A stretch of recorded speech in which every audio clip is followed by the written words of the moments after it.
is Bao Vang, and I'm the President and CEO here at Hmong American Partnership.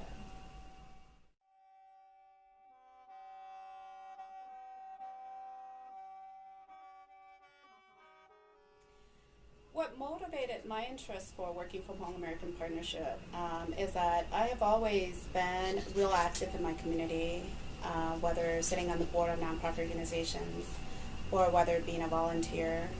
And after working for 3 years in the private sector and about 16 years in the governmental sector, I've seen a lot of disparities, and I've also seen that there's great needs in our community to really connect community to resources and to really bring data research, to help inform how we shape our service delivery and how, we also inform and educate people that are in decision-making position. And so having been in government, I had a lot of, those kind of knowledge and expertise, and I really felt like I was at a stage in my career in which I wanted to feel more the impact of my work.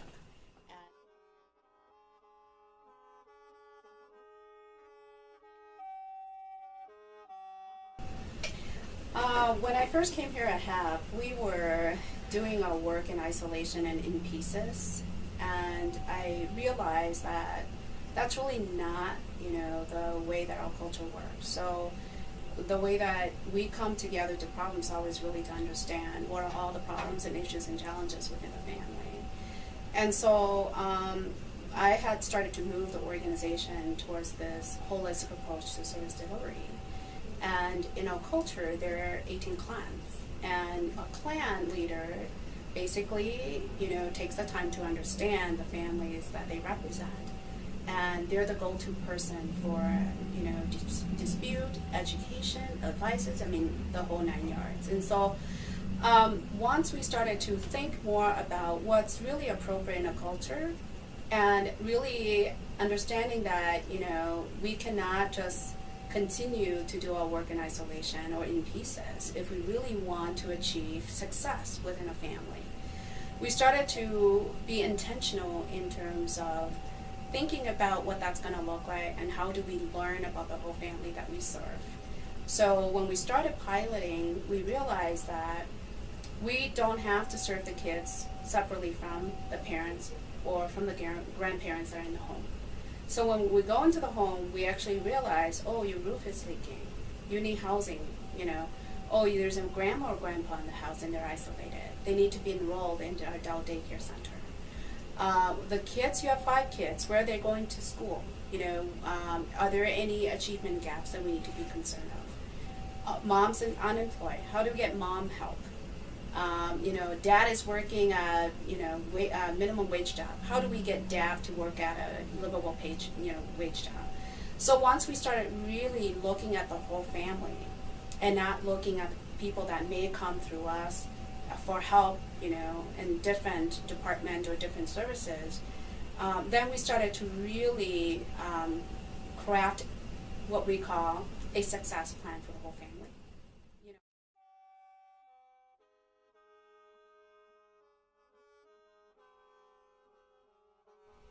Just like as a nonprofit organization, I often fight the battle of trying to dispel the Asian model minority myth that our Asians are doing well and all Asians don't have any problems. And everywhere that I go at the national level, Asians are doing really, really good. Broadband adoption, no problem there. There's an increased percentage of people that have smartphones. And it's like, but if you disaggregate the data, you're going to see that Southeast Asian or Hmong are at the rock bottom.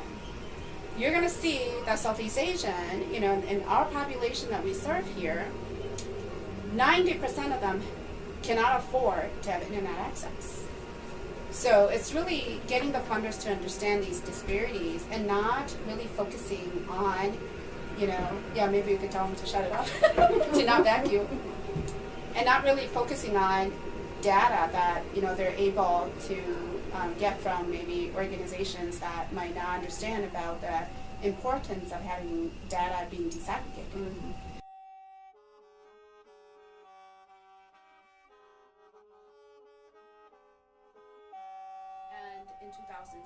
2006, there are over 200 Hmong nonprofit organizations in the country, and in 2011, we have probably less than 50. So the closure of many of these organizations means that there's more work for organizations that are still remaining. So while we are serving more, individuals from our community, we are also extending services to emerging new communities. And so I think the issues and challenges that we face as being one of the few very strong remaining Hmong organizations is that now we're getting calls from all over the country, for help. And as a leader. Yeah, as a leader. And, the demand for our services, actually, double or triple in some, programming. At the same time, the funding that we get continue to, get cut. Funders are asking for more things, and, funders are asking for, return on investment. And so for organizations like us in which, we don't have enough people, to do the work, we've been asked, and we've continued to be asked to do more and more with less and less resources. But at the same time, we lack, the funds to even build our own internal capacity and infrastructure, to really continue to be competitive and continue, to provide the kind of data or the kind of research or the kind of evaluation, that's going to help us become a better agency. And also, we are constantly faced with the cap on administrative costs that we can bill, for a lot of the funders that give us money. And so some of our funders are capping us at 5%, some cap us at 8%, some are at 6%. We don't have anybody that pays us more than 8% for admin costs. And so you're forced to really try to flatten the organization.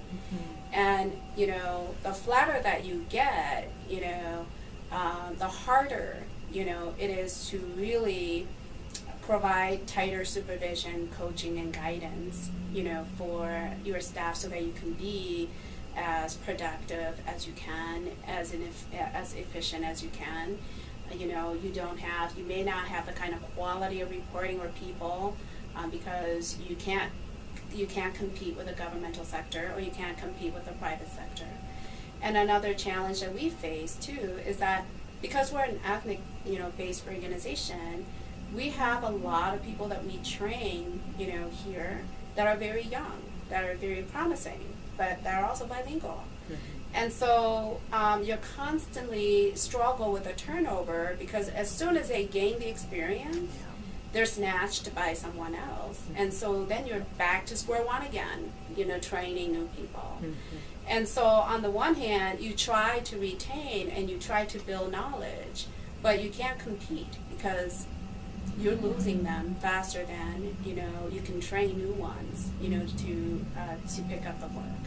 So, the continuous need to look at how we can stay competitive, how we can bring in sufficient dollars to support the work that we do, and how we can really sustain the work that we do in a way that's really meaningful to the community that we serve, and not chasing after the dollars or not trying to put ourselves in the funder's box because that's what's sexy or that's what they want to fund or that's what they believe is important.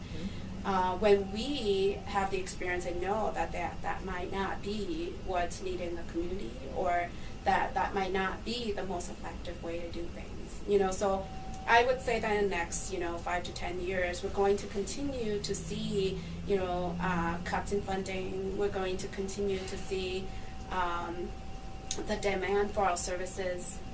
We're going to continue to see turnover because once the market gets better again, even in this tough economy, we're still having turnover.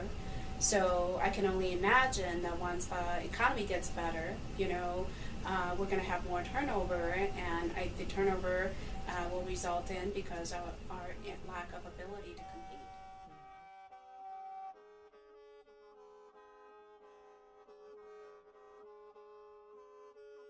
that there's great needs in our community to really connect community to resources and to really bring data research, to help inform how we shape our service delivery and how, we also inform and educate people that are in decision-making position. And so having been in government, I had a lot of, those kind of knowledge and expertise, and I really felt like I was at a stage in my career in which I wanted to feel more the impact of my work.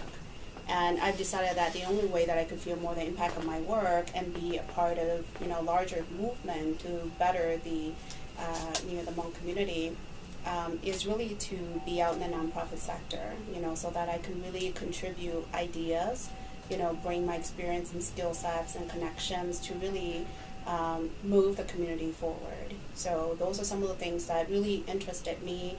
And Hmong American Partnership at that time presented a process for which they're going to do community engagement to really redefine its mission, vision, and a sense of purpose, and really to set what it wants to accomplish within the next 5 years. And I really wanted to be a part of that process.